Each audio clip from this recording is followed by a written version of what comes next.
jawaban kalian di kelas 10. Nah, pada pertemuan minggu lalu kita telah belajar mengenai perbedaan masyarakat pedesaan dan masyarakat perkotaan. Nah, hari ini kita akan belajar tentang urbanisasi. Nah, kamu sudah pernah mendengar apa itu urbanisasi? Ya, kita akan membahas urbanisasi, pengertiannya, faktor-faktornya, serta akibat yang terjadi dari arus urbanisasi.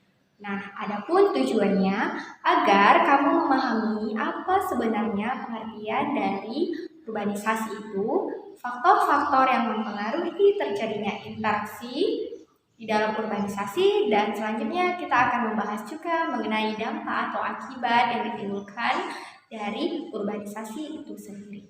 Nah, untuk lebih jelasnya silahkan kamu saksikan video pembelajaran berikut ini. Konflik sosial perkotaan. Maraknya pembangunan di kota-kota besar di negara berkembang memang memacu pertumbuhan ekonomi. Namun tidak bisa dipungkiri bahwa kota-kota besar tersebut seolah menjadi magnet yang kuat bagi warga daerah untuk mencari peruntungannya, dengan harapan akan mendapatkan pekerjaan yang lebih layak dan penghasilan yang lebih tinggi. Urbanisasi membawa dampak positif bagi masyarakat, namun bertambahnya konsentrasi penduduk di kota malah berdampak pada munculnya permasalahan baru. Menurut J.H.D. Gude, urbanisasi diartikan sebagai proses pertambahan penduduk pada suatu wilayah perkotaan atau urban, ataupun proses transformasi suatu wilayah berkarakter pedesaan atau rural menjadi urban. Beberapa penelitian mengatakan bahwa semakin maju tingkat perekonomian suatu daerah, semakin tinggi pula tingkat urbanisasinya. Lalu, apa yang menyebabkan maraknya urbanisasi ke kota-kota besar? Secara garis besar, penyebab urbanisasi dibedakan menjadi dua, yaitu faktor pendorong dari desa dan faktor penarik dari kota. Faktor pendorong dari desa diantaranya terbatasnya kesempatan kerja atau lapangan kerja di pedesaan, upah kerja di pedesaan yang relatif rendah, fasilitas dan infrastruktur kehidupan di pedesaan kurang tersedia dan tidak memadai, kehidupan pedesaan lebih monoton daripada perkotaan, dan terbatasnya sarana transportasi, pendidikan, dan kesehatan.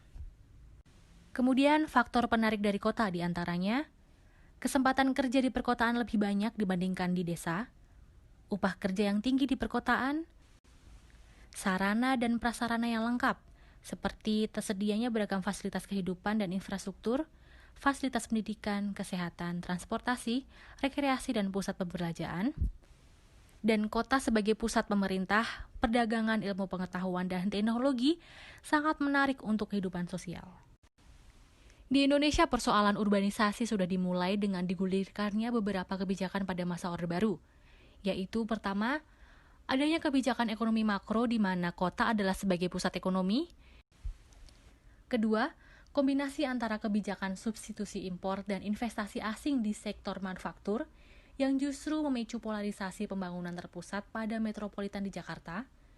Ketiga, penyebaran yang cepat dari proses mekanisasi sektor pertanian yang menyebabkan kaum muda dan para sarjana enggan menggeluti dunia pertanian atau kembali ke daerah asal. Menurut data Badan Perencanaan Pembangunan Nasional, tingkat pertumbuhan penduduk di kota mencapai 2,75% per tahun.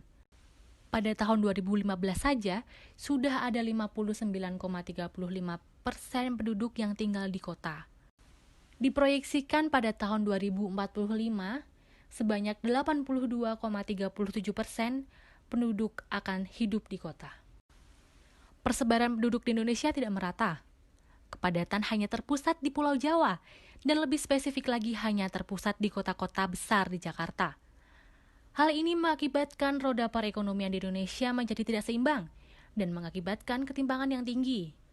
Dan adanya ketimpangan yang tinggi ini, maka akan mengakibatkan adanya konflik sosial dan masalah baru lainnya, seperti meningkatnya kriminalitas, meningkatnya kemiskinan, dan tingkat stres yang tinggi.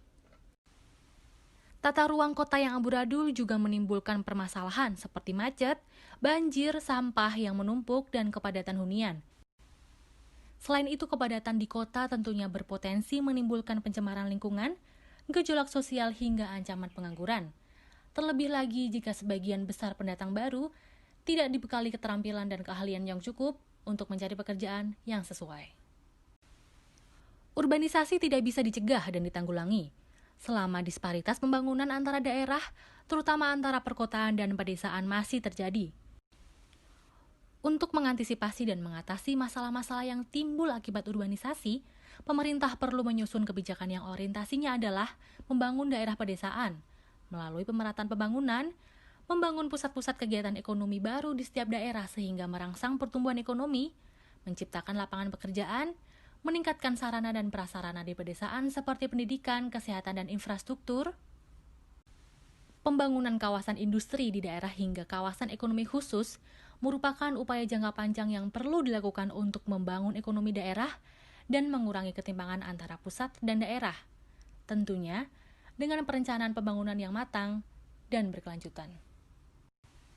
Selain menjadi tanggung jawab pemerintah, kita sebagai masyarakat Indonesia juga harus menyadari Indonesia adalah negara yang sangat luas dan memiliki potensi alam yang luar biasa. Menjadi makmur tidak hanya sebatas bermigrasi dan menjadi pegawai di beberapa kantor di kota besar. Dengan memanfaatkan kekayaan alam dan potensi dari masing-masing daerah, kondisi Indonesia pasti akan lebih baik lagi. Nah, apakah kamu sudah memahami materi kita hari ini? Ya, mari kita simpulkan bersama materi kita hari ini. Yang pertama, ya, urbanisasi adalah perpindahan penduduk dari desa ke kota. Dan yang kedua, urbanisasi tersebut memiliki faktor serta juga akan menimbulkan akibat dari apa yang terjadi dari arus urbanisasi tersebut. Nah, kamu sudah paham ya? Nah, baiklah, kamu akan mempelajari materi selanjutnya di minggu depan, yaitu kita akan belajar tentang kelompok-kelompok di masyarakat. Nah, silahkan buka buku kamu untuk mempersiapkan diri di pembelajaran minggu depan. Ya, Ibu tidak bosan-bosannya selalu mengingatkan kamu untuk selalu menjaga jarak, memakai masker, dan hindari keramaian. Nah, tetap semangat!